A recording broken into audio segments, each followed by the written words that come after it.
اقبال کہتے ہیں عقل کو تنقید سے فرصت نہیں، عشق پہ اعمال کی بنیاد رکھ.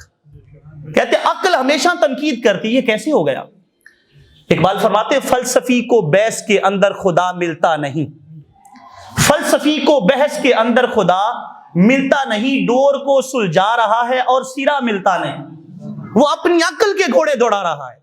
لیکن شان مصطفیٰ کی جب بات آئے تو علامہ اقبال کہتے ہیں عقل قرباں کن بپیش مصطفیٰ، کائنات میں جہاں بھی جاؤ عقل کو ساتھ رکھو، لیکن جب کملی والے آقا کی بارگاہ میں آؤ تو عقل پیچھے چھوڑ دو، عشق لے کے حضور کی بارگاہ میں آؤ. عقل قرباں کن بپیش مصطفیٰ. عقل عیار ہے 100 بیس بنا لیتی ہے، عشق بیچارہ نہ ملا ہے نہ زاہد نہ حکیم.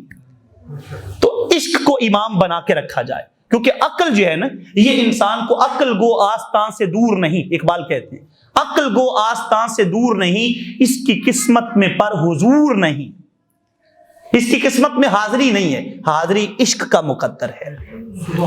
عقل گو آستان سے دور نہیں، اس کی قسمت میں پر حضور نہیں، دل بینا بھی کر خدا سے طلب، آنکھ کا نور دل کا نور نہیں. کسی کو دل کا نور مل جائے تو وہ عشق کے ذریعے سے ملتا ہے. آنکھ کا نور یہ صرف ظاہر دیکھتا ہے، لیکن دل کا نور باطن بھی دیکھتا ہے، دل کا نور اندر بھی دیکھتا ہے.